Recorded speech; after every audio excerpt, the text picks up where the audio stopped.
I'm Josh McKelvin. He had the name ID coming into this, and whether that was a benefit or a liability, that can be debated. But his message clearly resonated with voters, and now Chris Sununu will have the keys to the corner office, and New Hampshire's next governor is my first guest this morning. Good to see you, sir. Thank you, Josh. Congratulations. Thank you so much. Are you excited? Very excited, very excited.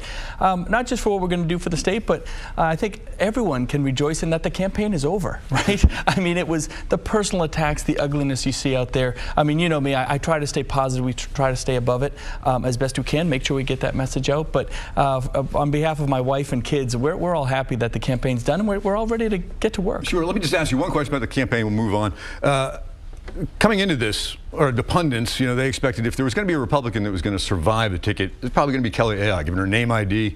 Obviously, we know what happened. You are the only Republican that won on the ticket. Why do you think your race was different? Why do you think? Well, look, I think she ran a federal race, a federal message, very different than a state-run race. We got in early.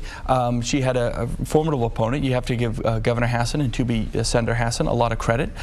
They ran a very tough race. When you have literally well over $100 million spent in that race, you know, I raised about $1 million in my race. So to get our message through was a little tougher. But we focused on a real strong ground game, grassroots efforts, person to person, town to town, because we knew we weren't going to be able to compete with all the federal noise that was out there, so to say. So I'm just really proud of my team. They did a great job and kind of galvanizing around the philosophy, sticking to the plan.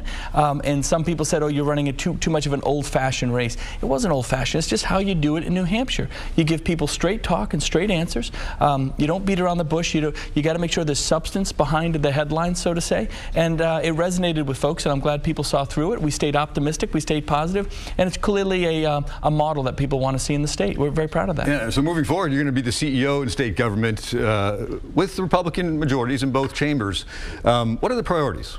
And is there a temptation also to be like, all right, let's have a huge year? Yeah, well, look, I got to tell you, the priorities are a lot of what we talked about in the campaign, right? I mean, we have a major substance abuse crisis. It's not going to turn around on day one, unfortunately, but there are clear issues and programs that we have to address immediately.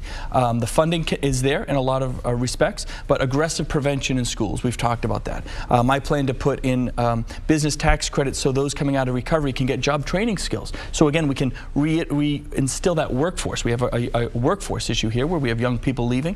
We have also a lot of young people dealing with addiction. Let's get them back into the workforce and back into kind of driving our economy forward. You know, creating jobs is a big deal with me, and it's about bringing more business into the state. We're losing businesses right now. We got to bring them in. And finally, of course, education. I'm very passionate about education. I have a 10-year-old and a 12-year-old. I'm in my kids' classrooms. And it's all about restoring local control, making sure that parents have the ability to make the best choices for their kids, that teachers have the ability and the flexibility in their classrooms to design the programs that meet their kids' needs the best. So it's all about, it's not about being old-fashioned. It's not about just doing it the way we did it 30 years ago, but it is about getting back to basics of what really can make a difference in people's lives. And you pointed to education. Early education is really one of the keys, you believe, to solving the crisis of addiction, talking about it in the schools. Absolutely. My wife is a special ed teacher. She got her master's degree in early childhood education, really focusing on everyone from 2, 3 years old all the way up until the 3rd and 4th grade, very impressionable years.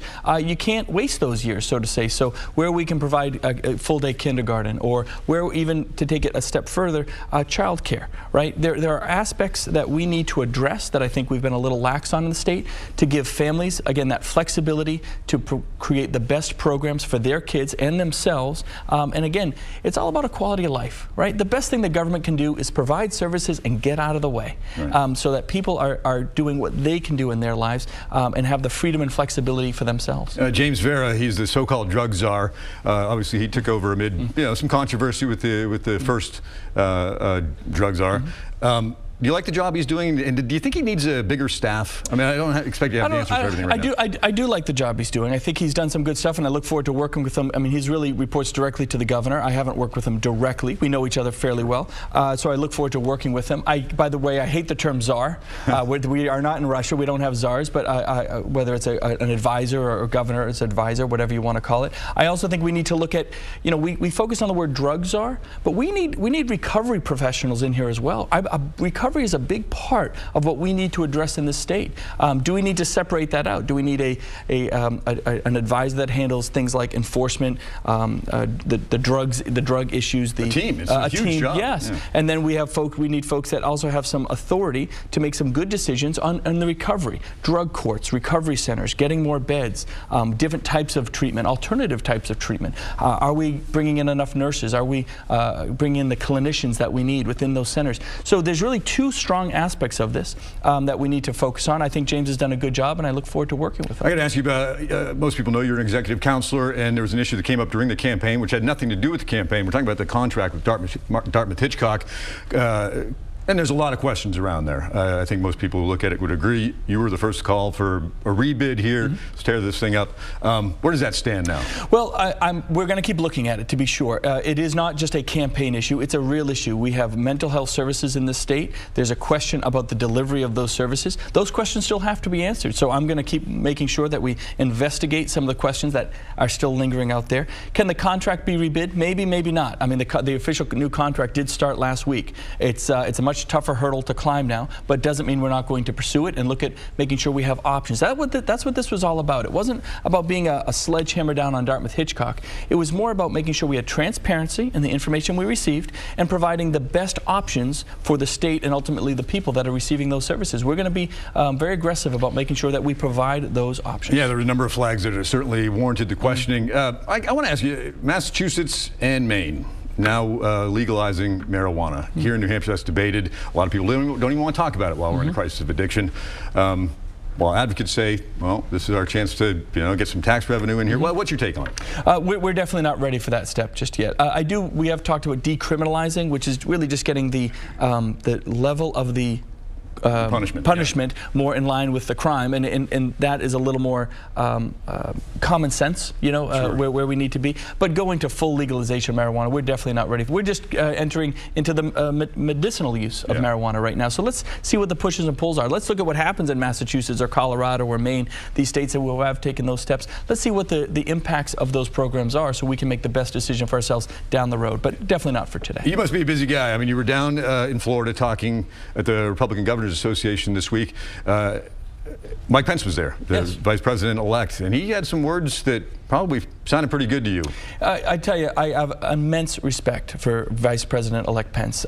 He was a great governor in Indiana, put great programs there. He's in the White House now, and I tell you, he understands the value of letting states design systems on their own, the value of block grants, the value of breaking down regulations so that we in New Hampshire can design a system that meets our needs as opposed to Mississippi or California. Let the states look at what their issues are, demographically, economically, design the programs that fit our needs. We have a substance abuse crisis. We have an aging population. These are different dynamics than other states, so we should have that ability to be able to focus the money and the programs where they need to be. So he understands that, and I think they're going to be very aggressive, I think, about pushing a lot of these programs back to the states, a lot of this authority back to the states. That was incredibly encouraging. Right now we have 34 Republican governors in this country. That's an amazing thing. None of them younger than you. You're the youngest governor in the country. That must feel kind of good. Look, I'm 42. I don't feel quite that young. I guess I was an engineer for 10 years. I was in the business world. Have run Waterville Valley, which I am sad to say. I will resign my position as the CEO in about a month. But I guess I don't feel that young. Sure. Maybe I just need a rest and a little bit. And again, but I have so much energy and there's so much excitement around the team that we're building, the opportunity we have in this state. We're not slowing down by any means. Maybe for Thanksgiving I'll take a nap or two, but you should take a day off. It's all right. We'll but you got to fashion a budget. Everybody's get-along topic. That's right. Any surprises that are going to be in there? People are going to be looking for some of these key things in Governor Hassan's casino, things along those lines. Yeah, I don't think so. I'm very excited to work with Senate President Morse. He's really the gentleman who crafted the budget over the past couple of years and knows this stuff inside and out. Obviously, I bring what we discussed during the campaign. Some of those issues, we'll start to try to integrate those issues into that budget, making sure we're being responsible about our projections forward, breaking down those regulations, growing our economy the right way with more business. I mean, that's how we can grow our tax base. It's not about increasing taxes, it's about just bringing more business in so we have more flexibility with our programs. I think that's a philosophy we all share right now in the leadership within the State House. So I'm very excited just to get to work with them and put together a great budget. And then we can also look at these other things we have to look at, whether it's education, other healthcare initiatives, with issues at environmental services, whatever it might be. We got to be able to willing to get our hands a little bit dirty in those departments, figure out what's working and what isn't, and move forward with some new programs there as well. Yeah, and obviously you have the opportunity here. Chuck Moore said this week that we have an enormous opportunity and responsibility, meaning the Republican Party. The speakership is, right now, Sean Jasper still holds the gavel. He is being challenged. And we'll see how this goes. How hopeful are you that the process is smooth and it doesn't create too much infighting, and will you be engaged in that? Sure. Well, look, anytime you have a speaker being challenged, there's always going to be, I don't want to call it infighting, but there's a challenge. Sure. And that's okay. That's a fair process. I think Speaker Jasper has done a good job. There's no doubt about it. I think the folks that are challenging him could also do a good job. So it's not about picking sides. The process will be a fair one. It will be overseen by the Republican Party, as it normally is, to ensure impartiality. And so I'm sure that whoever comes out as the speaker, whether it's Speaker Jasper or somebody else, I take pride in the fact that I don't burn bridges. I don't believe in that. I think that's just the worst thing you can do in management. Even when you disagree with somebody, whether it's your own party or across party lines, you got to maintain those relationships to know that down the road you're going to be working together in some capacity to get things done. So whoever comes out as the speaker, it will be a Republican. That's the good news. I get along with all of them. That's the better news. Well, best of luck to you moving forward. Keep Thanks so much, lines of communication going for sure in government. Thanks so very much.